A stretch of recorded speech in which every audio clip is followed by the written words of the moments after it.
কেরে মানিক, রমজানের এখন কি অবস্থা? অপারেশন কি হয়ে গেছে? হ্যাঁ ওস্তাদ, অপারেশন সাকসেসফুল। রমজানের অবস্থা আউট অফ ডেঞ্জার। আলহামদুলিল্লাহ। কেবল কা কলজেত পানি আসলো। তো ডাক্তার সাহেব কোনটি তোর সাথে আছে নাকি? না, উনি তো অপারেশন থিয়েটারে ডাক্তারদের সাথে আলোচনা করছে। আর ডাক্তার কোসে ওস্তাদ রমজান খুব তাড়াতাড়ি সুস্থ হয়ে উঠবি, টেনশনের কিছু নাই। তে ওখানে আর কয়দিন থাকা লাগবে রে মানিক? বেশি না ওস্তাদ, সম্পূর্ণ সুস্থ হতে সর্বোচ্চ 1 মাস লাগবে, এর মধ্যেই দেশে ফিরে আসমু। তে তোদের ওখানে কোনো সমস্যা হচ্ছে না তো? আমার বন্ধু লিপটন তোকে কি দেখাশোনা ঠিকঠাক মতো করিচ্ছে? হ্যাঁ তাই তো সেই আন্তরিক ওস্তাদ, আমাদের যাতে কোনো সমস্যা না হয় সারাক্ষণ খালি তদারকি করছে। আর 3জন বিশাল দেহের গানম্যান রেখে দিছে, মনে হচ্ছে ভিআইপি প্রোটোকলে আছি। এ তুই কোবা শামসু ছোট ভাই, এরকম আদর আপ্যায়ন তো থাকবি। আর কোনো সমস্যা হলে আমাকে জানাস। আচ্ছা ঠিক আছে ওস্তাদ।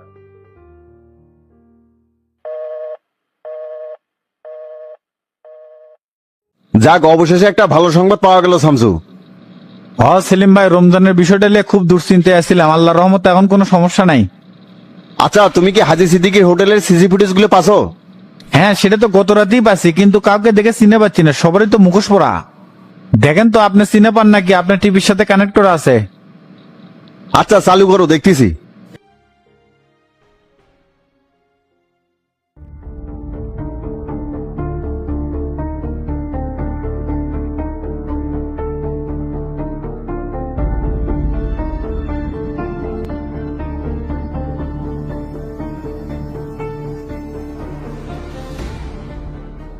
এলে কি এলিয়েনের মুখোশ পরে আছে, কাউকে তো চিনতে পারতেছি না। আর এরা কি আলোচনা করে, কথাগুলো তো শোনা যাচ্ছে না। অডিও সাউন্ড রেকর্ড মোড করা ছিল, এই জন্য শোনা যাচ্ছে না। তে হোটেলের বাইরের ফুটেজ গুলো কি পাওয়া গেছে? হোটেলের বাইরের ফুটেজ গুলো তো পাওয়া যায়নি। তে তুমি এগুলো হামিদকে দেখাও নাই? হামিদের হোয়াটসঅ্যাপে পাঠিয়ে দিছি, এখনো কোনো রিপ্লাই দেয়নি। আর তোফালে বেটাকে অ্যারেস্ট করে তো লোকাবে রেখে দিছি। এই সিদ্ধান্তটা কিন্তু আমাদের ভুল হয়েছে শামসু। রাজা কিন্তু সাধারণ কোনো ব্যক্তির ছেলে নয়। তাহলে ভাই এটা আর গোপন করার দরকার নাই, মিডিয়ার সামনে উন্মোচন করে দেন। তোফাইলকে ঘায়েল করার জন্য এই মুহূর্তে এটা আমাদের জন্য বড় একটা ইস্যু হবে। তো এটা নিয়ে আবার কোনো প্রশাসনিক ঝামেলা হবে নাকি? কিসের ঝামেলা হবে? সভাপতি আমাকে পূর্ণ স্বাধীনতা দিয়েছে, তাই যে কোনো সময় যে কাউকে গ্রেফতার ও জিজ্ঞাসাবাদ করতে পারবো। কিন্তু রাজা তো এখনো মুখ খোলেনি। হামিদ তো সেটাই বললো। ও অপরাধ করে কেউ কি সেটা সহজে স্বীকার করে নাকি? যেহেতু এই বান্দির বাচ্চাকে ধরা আছে, এক স্বীকার করাই সারমো। এইবার যদি তোফাইলের লাকের জল আর চোখের জল যদি এক করতে না পারি, আমার নাম শামসুল হয়। চাপ নিও না শামসু, আমি সেই ব্যবস্থা করতেছি। আর নির্বাচন কমিশন নিবন্ধনের ব্যাপারে কি জানাছে তোমাকে? আজকে নির্বাচন অফিসে যাওয়া লাগবে, সব কাজ তো শেষ করার কথা। আপনি রাজার ব্যাপারটা এদিকে দেখেন, আমি ওদিক থেকে ঘুরে আসি। আচ্ছা ঠিক আছে, যাও। আর আমি হামিদের সাথে যোগাযোগ করে কি করা লাগতেছে আমি দেখতেছি। ঠিক আছে ভাই, তাহলে আমি এখন উঠলাম।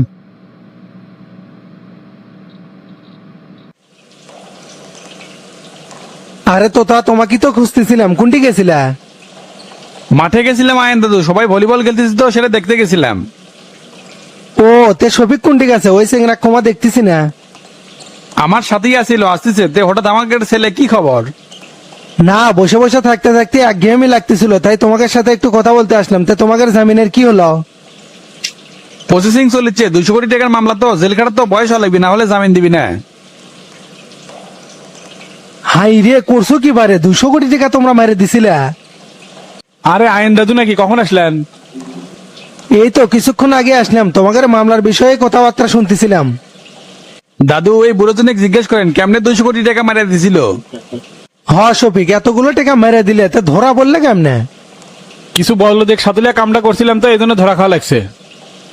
খুবই ব্যাট লাগ, এই জন্য তো এমপির পদও হারাছো। কি আর করার, কপার খারাপ হলে যা হয়। তা আপনি এই জেলে কতদিন হলে আছেন? তাও তো 22 বছর হলে। কোন কি 22 বছর? সেটা তো মেলা দিন হচ্ছে। কি মামলা জেলে ঢুকছিলেন? মাদক মামলায় যাবজ্জীবন হচ্ছে। মাদক মামলায় যাবজ্জীবন? এটা তো হজম হলো না, কাহিনীটা খুলে কোন তো। সে এক দীর্ঘ ইতিহাস শফিক। 2010 সালের ঘটনা। তখন আমি ট্রাকে ড্রাইভারি করতাম চারমাথার মহাজনের। একদিন হচ্ছে কি, দিনাজপুর থেকে একটা টিপ নিয়ে কক্সবাজার যাই। কক্সবাজার কিসের টিপ নিয়ে গেছিলেন?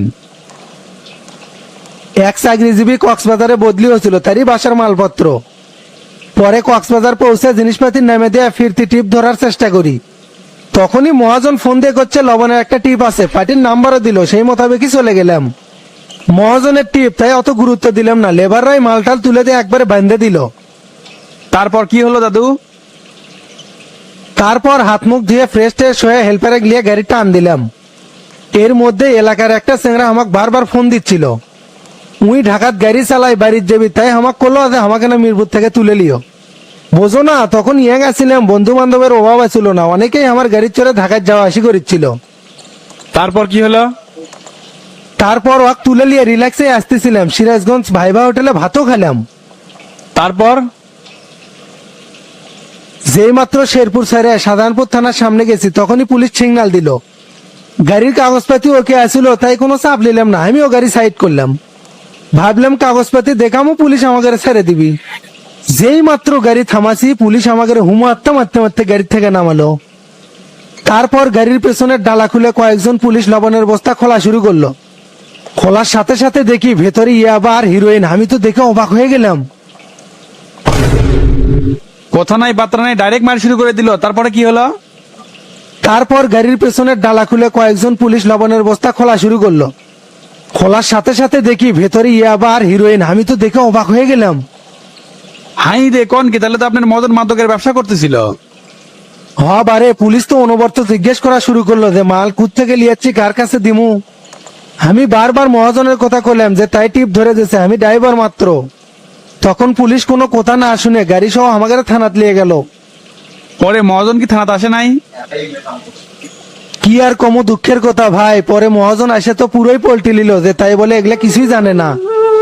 আর যে চেংরাক বাড়ি বিলে নিয়ে আসতেছিলাম, হক বানালো মাদকের ডিলার আর আমাকে বানালো পার্টনার। প্রায় 5 কোটি টাকার হিরোইন আর ইয়াবা আসছিল। পরে আমার আর ওই চেংরার হলো যাবজ্জীবন, আর হেল্পারের হলো 7 বছরের কারাদণ্ড। হাই রে, বিনা অপরাধে আপনি এতদিন হলো জেল খাটিয়েছেন, আমি তো দুঃখে বাঞ্চত হয়ে গেলাম। ছেলে তো অনেকেই বিনা অপরাধেই আসে, যেরকম আমি। তুই নিজেকে কোন অ্যাঙ্গেল থেকে নিরপরাধ ভাবিস? তুই কি এই টাকার ভাগ খাসনি? ভাগ খালেও চাচা খাসি খুচরো, আপনি তো খাচ্ছেন মোটা টাকা। আপনার তো সকাল সন্ধ্যা খালি টাকার সেটিং ছিল, ঠিক মতো রাজনীতি করবার দেন নাই। সব মাছ গুখায় ঘরে মাছের নাম হয়। তো তারে এই লাল দালানের ভেতরে অনেকেই আছে যারা বিনা অপরাধে দিনের পর দিন জেল খাটিচ্ছে। একটাবার ভাবে দেখো তো, ওই গরিব চেংরাটার কোনো দোষ আছিল? বারবার কইলাম যে এই চেংরাটার কোনো দোষ নাই, ঢাকা থেকে গাড়ি তুলছে, তাই আমাদের কোনো কথাই শুনলো না। ধরা পড়ার সময় ওই চেংরার বউ প্রেগনেন্ট আসছিল, এখন ওই ছোলের বলে বিয়ের বয়স হয়ে গেছে। আহারে, মানুষের জীবন রে ওই কোন লোক আছে দাদু, দেখেন আমার খুব শখ হচ্ছে। ওর কথা আর কোশনে রে ভাই, মহানন্দ 3-এ আছে, মুখের দিকে তাকান যায় না। বিশেষ চোর চোরটার লোকে অনেক কিছু খিলে দিলে, নিরীহ লোকে কিছু খিলেতে পারেন না। এ পাগলা, জেলে তুই কয়টা এরকম নিরপরাধ লোক লিবু? খালি গিজ গিজ করতেছে এরকম লোক। যার গেড়ে খাওয়াচ্ছি না, বাইরে হলে তার গেড়ে দিয়ে কাম করে নেবো। স্বার্থ ছাড়া সবিক 1 টাকাও খরচ করে না। এটাই তো আপনার আসল চেহারা। জেলে আসলে মানুষের অরিজিনাল রূপ বাইরে যায়। তে দাদু, আপনার পরিবারের কি খবর? পরে কোনো যোগাযোগ করছিল? এই জন্য অতীত আর মনে করবে চাই না রে, খুব কষ্ট হয়। তে চ, পানি ছাড়ছে, গোসল টোসল করে লেই, আবার নামাজ পড়া লাগবে।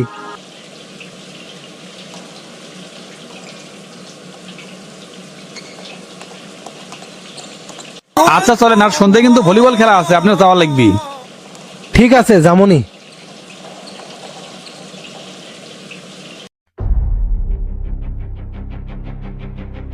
হেস, ময়লুনা থানার মধ্যে ঢুকলো, এর পিছনে একসাথে কোনো লাভ হলো না।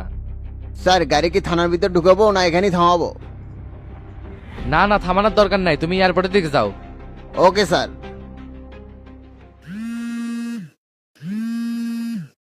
হ্যাঁ মনীষ, বলো। স্যার, ধানমন্ডি লেকের পারে এবার চালান সহ একজনকে গ্রেপ্তার করছি স্যার। তাই নাকি? শুধু একজনই ছিল? আর এগুলো কোথা থেকে কিনছে জানতে পারছো? হ্যাঁ স্যার, মোহাম্মদপুর বিহারি ক্যাম্পের সাদেক আমিরের কাছ থেকে। এই শালা দেখি শহরটা শেষ করে দিবি, বড় ডিলার হয়ে উঠছে। সাথে কি শুধু ইয়াবাই ছিল, আর কিছু পাওনি?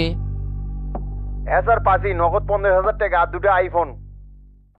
আচ্ছা, ইয়াবার ফোন দুটো থানায় জমা দাও, আর নগদ টাকা তোমার কাছে রাখো, আমি পরে এসে ব্যবস্থা করিচ্ছি। ঠিক আছে স্যার, আর কোনো নির্দেশনা আছে আমার প্রতি? হ্যাঁ আছে, আর ডিবি ময়নুলকে দেখলাম থানার ভিতর ঢুকলো, এ কি করে না করে সব আপডেট আমাকে দিবে। আমি তো দেখলাম উনি লকার রুমে চলে গেল, কোনো ঝামেলা হয়েছে নাকি স্যার? না, কোনো ঝামেলা হয়নি, তুমি ডিবি ময়নুলকে একটু ফলো করো, আর সব তথ্য আমাকে দিবে। Okay sir.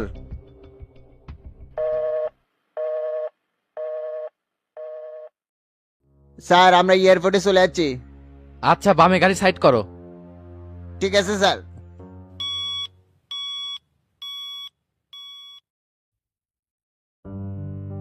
হ্যালো কন্ট্রোল বলছি, সামনের লাইন কিন্তু ফাঁকা হবে, ওখানে অনেক গ্যাঞ্জাম দেখতেছি। চন্দ্র, বোর্ডিং বাসে দেরি করা যাবে না, যাত্রীদের লাগেজ তাড়াতাড়ি ছাড়তে হবে। আর মনি, তোমার রিপোর্টটা কিন্তু এখনো আসলো না, তাড়াতাড়ি দিয়ে দাও। ওকে স্যার, আমি এখনই পাঠাচ্ছি। জাবেদ। আসসালামু আলাইকুম ভাই, কি খবর হঠাৎ এয়ারপোর্টে? ওয়ালাইকুম আসসালাম, একটা জরুরি কাজে আসলাম, তোমার একটু হেল্প লাগবে। কোনো সমস্যা নাই, আমি তো মানুষের হেল্প করার জন্য এখানে বসে আছি, তা আপনার কি করা লাগবে বলেন।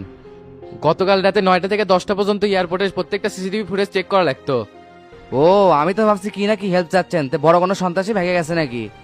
ব্যাপারটা সেই রকমই, একটা মামলা তদন্ত স্বার্থে সিসিটিভি ফুটেজগুলো দেখা লাগতেছে। আচ্ছা ঠিক আছে, দেখতেছি, একটু সময় দেন। কি ব্যাপার জাবেদ, হামিদ এয়ারপোর্টে কি করতেছিল? ইনি কি স্পেশাল ফোর্সের ইনচার্জ নাকি? হ্যাঁ, আরেকটু পিছনে যাও দেখি।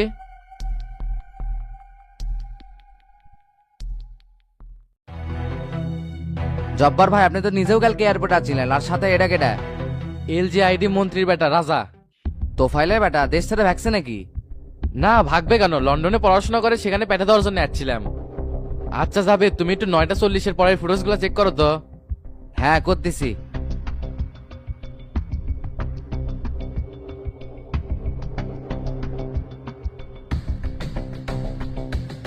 হ্যাঁ হ্যাঁ, দাঁড়াও দাঁড়াও, এটি এটি।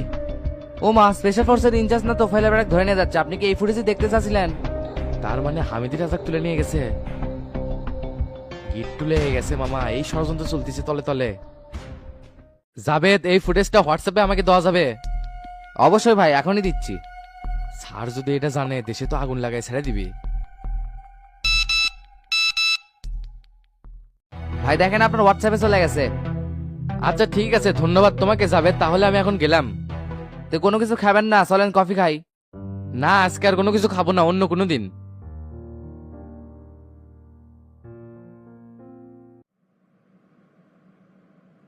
আপনার সবকিছু রেডি হয়ে গেছে স্যার, আশা করি আর কোনো সমস্যা হবে না। অনেক ধন্যবাদ আজমল সাহেব, এই নতুন দল ঘিরে অনেক স্বপ্ন লিয়াছি। দেশটাকে নিজের মতন করে মনের মাধুরী দিয়ে সাজাতে চাই। আপনার স্বপ্নকে সেলুট জানাচ্ছি স্যার, আশা করি এই দেশটাকে আপনার দলই পরিবর্তন করতে পারবে। বর্তমানে যে নোংরা পলিটিক্স চলিছে, দেশ সামনে আগামী কেমনে, খালি পিছনে চলে যাচ্ছে।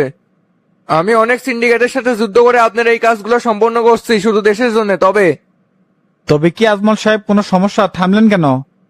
এ দেশে তো এরা ভালো নেতা তৈরি হতে দেয়নি স্যার, নানান রকম বিবাদ অবাদ আর বিভিন্ন ষড়যন্ত্রের শিকার হতে হয়। এটা আর নতুন কি, সেই ষড়যন্ত্রের শিকার অনেক আগে থেকে হয়ে আসতেছি। দুর্নীতির এই সিন্ডিকেট চায় না যে আমি নতুন দল গঠন করি, এই জন্য কম বিপদের সম্মুখীন হইনি। টেনশন করবেন না স্যার, ভালো কাজের প্রতি আল্লাহর রহমত জড়িত থাকে। ইনশাল্লাহ বাংলাদেশের আকাশে আমরা নতুন সূর্য দেখতে পাচ্ছি। আর আমার কোনো হেল্প লাগলে অবশ্যই জানাবেন, সর্বোচ্চটা দেওয়ার চেষ্টা করব। শুনে খুব ভালো লাগলো, আপনাদের মতন সৎ অফিসার আছে দেখে এই যুদ্ধ করতে সাহস পাই। তাহলে সব কাজ যেহেতু সম্পূর্ণ হয়ে গেছে, তাহলে সমাবেশ কতদিন করব? আইনগত কোনো বাধা নিষেধও নাই, তাই এখন যে কোনো সময় করতে পারবেন। আর আপনাকে একটু সাবধান হতে হবে স্যার, আপনার পেছনে বহুত লোক লেগে আছে আপনার ক্ষতি করার জন্য। সত্যর পথে মশাল জ্বালিয়ে শামসু দুর্গর গতিতে আগে যাবে, আল্লাহর রহমতে কেউ ঠেকাতে পারবে না। আর সেটা যদি কেউ হয়েও দাঁড়ায়, আমি শামসু কুবে একবারে সব শালাক ভাস করে আলামো। বেস্ট অফ লাক স্যার, ইনশাল্লাহ এই আজমলকেও আপনার এই যুদ্ধে পাশে পাবেন। আপনার অফিসে তো আর কোনো কাজ থাকলো না, তাহলে আজমল সাহেব আমি উঠি নাকি? ঠিক আছে স্যার, আর কোনো কাজ থাকলে আপনাকে আমি ফোনে জানাবো।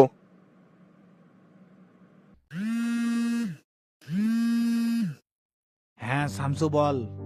গুরু, নির্বাচন কমিশনের সব কাজ তো শেষ হয়ে গেছে, আমরা চাইলে এখন যে কোনো সময় সম্মেলন করতে পারি। আলহামদুলিল্লাহ ভালো, তাহলে কবে সম্মেলনের ডেট দিবে চাচ্ছ? শনিবারে ডেট করি, এটাই ভালো হবে নি গুরু? আপনি এই ডেটের কথা সবাইকে জানিয়ে দেন, আমি এদিকে ব্যবস্থা করতেছি। আচ্ছা জানাচ্ছি। আর রমজানের কি খবর রে? রমজানের অপারেশন সাকসেস আছে গুরু, ইনশাল্লাহ আগামী মাসে ফিরে আসবি। এখন আপনি এই কাজগুলো দ্রুত শেষ করেন, আমি সন্ধ্যের মধ্যে বাসায় আসতেছি। আচ্ছা ঠিক আছে।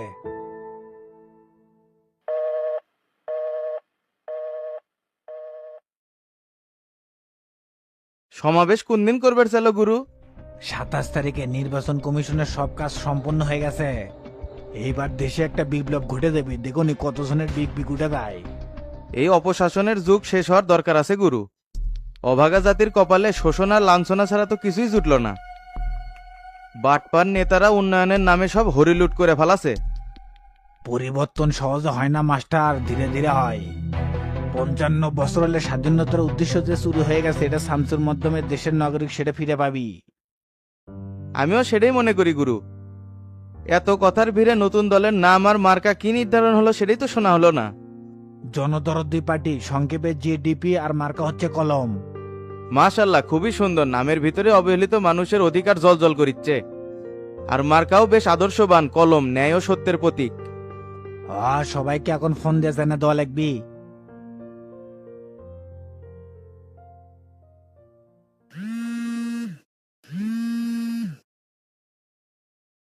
গুরু আসসালামু আলাইকুম। ওয়ালাইকুম আসসালাম খায়রুল, আগামী 27 তারিখে আমাদের সম্মেলন ডেট ফাইনাল করছি। আলহামদুলিল্লাহ, অবশেষে আমরা নতুন যুগে পদার্পণ করতে যাচ্ছি গুরু। ইনশাআল্লাহ সর্বোচ্চ কিন্তু জমায়েত দিতে হবে, সেইভাবেই প্রস্তুতি নাও। আপনি কোনো টেনশন করবেন না, লোক দিয়ে সারা শহর ভরে দিমু। ঠিক আছে দেখমনি, তাহলে নেতাকর্মীর সাথে আলোচনা করো। রাখলাম তাহলে।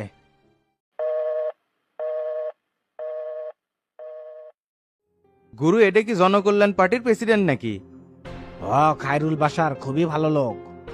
এখন ফোন দেওয়া লাগবে এবি পার্টির সভাপতি লিঙ্কনকে।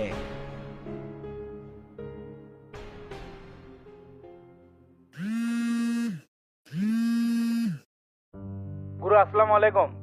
ওয়ালাইকুম আসসালাম। ক্যারে লিঙ্কন, কাল যে তোকে দেখলাম এখন পর্যন্ত তো দেখা করলো না। গুরু এইদিকে একটু ব্যস্ত আছিলাম, আজকে সন্ধ্যের দিকে আপনার সাথে দেখা করতে যাব। আসার দরকার নাই, 27 তারিখে সম্মেলন ডেট ফাইনাল করছি, নেতাকর্মীর সাথে আলোচনা কর। তাই নাকি গুরু? কোনো টেনশন করবেন না, সর্বোচ্চ জমায়েত দিব। চাপায় না কম মার, আগেবারের মতন যেন প্রোগ্রামে লেট করে আসিস না। আর রেলি কিন্তু প্রোগ্রামের আগেই শুরু হবি, তাই এই বিষয়টা মাথায় রেখে নেতাকর্মীর সাথে কথা কয়। আচ্ছা ঠিক আছে, সময় মতো চলে আসবনি, দেরি হবি না।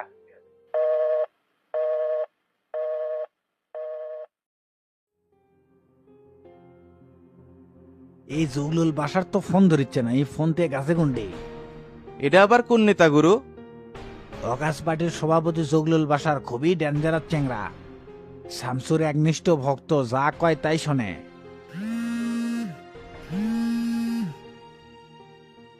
আরে ওই চেংরাই তো ফোন দিছে। কেরে জংলু, ফোন ধরিস না কি জন্য?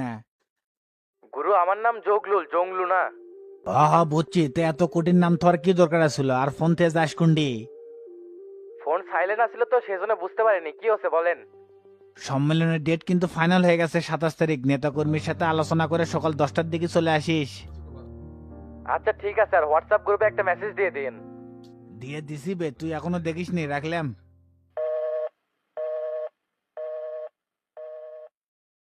গুরু, সবগুলো দলই কি শামসুর সাথে জোট করছে নাকি?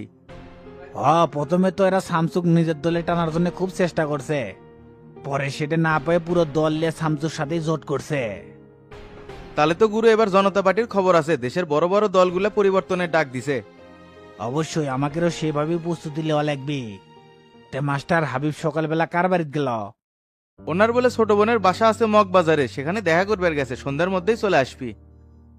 তাহলে চলো অফিস থেকে ঘুরে আসি, পরে হাবিবে ফোন দিয়ে ওটি ডাকলি হবিনি। আচ্ছা ঠিক আছে, চলেন। আসসালামু আলাইকুম দাদা। ওয়ালাইকুম আসসালাম। কে রে, ডন নাকি? বসে। আচ্ছা বসিচ্ছি। তে তো তার সাথে দেখা করছিল, ওই কেঙ্কা আছে? জেলের মধ্যে কি ভালো থাকা যায় দাদা? তার কাছে গেলে তো হু করে কেন্দে উঠে। ভাইয়ের কান্দন দেখলে কলিজাটা ফেটে যায় দাদা। একটা কিছু করেন যাতে ভাই তাড়াতাড়ি বাইরে বেরো পারে। এ পাগলা, কান দিচ্ছ কৃষক? আমি কি চেষ্টা কম করিচ্ছি? কোর্টে রাজনৈতিক মামলার চাপের কারণে হিয়ারিং এর ডেট সামনে রবিবারে পড়ছে। মেলা চেষ্টা করছি ডেটা গেলে, আর কিন্তু পারিনি। সে ভিতরে কি ওকালতনামা পাঠিয়ে দিয়েছেন?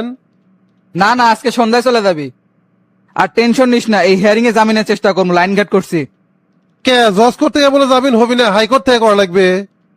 7 নম্বর ব্রাঞ্চে যে জজ জয়েন করছে এই শালায় মাল খায়। মোটা টাকা পয়সা মারলে 100 কাজ হবে। এমনি ফাও গল্প মারিছেন না সত্যি সত্যি? তুই চিন্তা করছো কি জন্য? কাম না হলে তো টাকা ফেরত পাবো। এই জজ অনেক কঠিন কঠিন মামলার টাকা খায় জামিন দিছে, তাই এটাও হয়ে যাবি, কোনো টেনশন করিস না। তাও কত লাগতে পারে দাদা? অগ্রিম 6 লাখ আর জামিনের পর 6 লাখ, এই মোট 12 লাখ লাগবে। যদি কাজ করিস তাহলে বাড়িতে টাকা পয়সা রেডি কর, সময় কিন্তু বেশি দিন নাই। আচ্ছা ঠিক আছে দাদা। 12 লাখ টাকা হলেই ভাই বাইর করে যাচ্ছে, বিষয়টা নিয়ে তো তার ভাইয়ের সাথে পরামর্শ করা লাগবে। আজকে তো আর জেলখানা যা দেখা করা যাবে না, কালকে যে ঘুষ দেওয়া হলেও দেখা করা লাগবে। ভাই অনুমতি দিলেই একটু রিস্ক নিয়ে নেবো।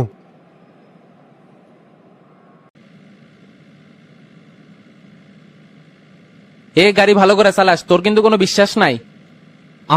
একদিন আল্লাহ গাড়ি খাতের নেমে দিছিলাম কি আর আমার উপর থেকে বিশ্বাস উঠে গেছে আপনার। ওই জন্যই তো তোকে সাবধান করে দিচ্ছি, দেখে শুনে যা। ভাই কালকে তো আপনি ঘুমিয়ে গেছিলেন, পুরা খেলা তো দেখলেন না। শরীরটা ম্যারম্যার করিচ্ছিল রে, এই জন্য শেষ পর্যন্ত খেলাটা দেখতে পারিনি। ভাই একটা গান শুনবেন? ক, তবে কোনো টিস্কারি মার্কা গান জানি কোস না। বাপ দাদার আমলে ছিল 5টা বিশ্বকাপ, 14 সালে আইসা খেলো ঠান্ডা 7 আপ।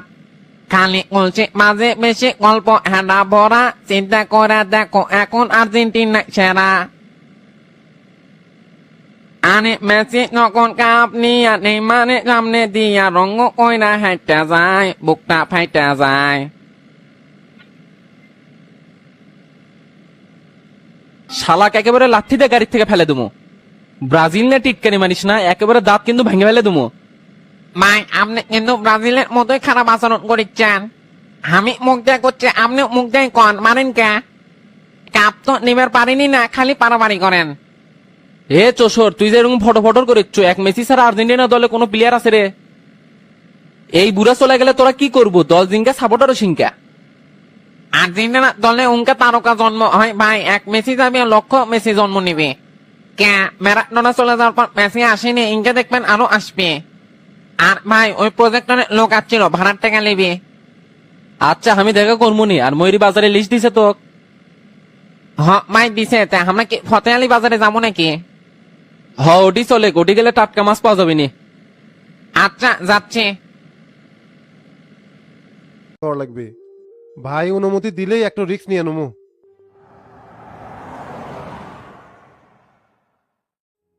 হ্যালো হাবিব ভাই, ঢাকা যাওয়ার পর থেকে তো আর কোনো যোগাযোগই করলেন না। এইদিকে তো একটু ব্যস্ত আছি রে, নালতে কি হচ্ছে ক? তো শামসু ভাইয়ের সাথে আমার এই বিষয়টা নিয়ে কি আলোচনা করছিলেন? না রে, শামসুর সাথে কথা কর তো কোনো সুযোগই হয়নি। শনিবারে দল ঘোষণা করবি তো, তারপরে তোর এই বিষয়টা করে চলে আসবনি। আগে করলে এলা ভালো হলো নি, আপনারা থাকতে বিষয়টা গুরুত্ব দিবিনি। এত তাড়াহুড়া করিচ্ছু গে? এদিকে অনেক ঝামেলা, এক মানুষের কয়দিকে সামাল দেয়। আর যখন মারা দিছিল তখন আমাকে কছিল। ও শোনা ভাই, এত রাগ হচ্ছেন কি জন্য? ওটাই তো আমার বড় ভুল হয়ে গেছিল। পরিবেশ ঠান্ডা হোক তখন তোর কথা কমনি, এখন রাখ, বাইরে আছি। কে ফারুকের বাপ হাবিব ভাই কি করলা?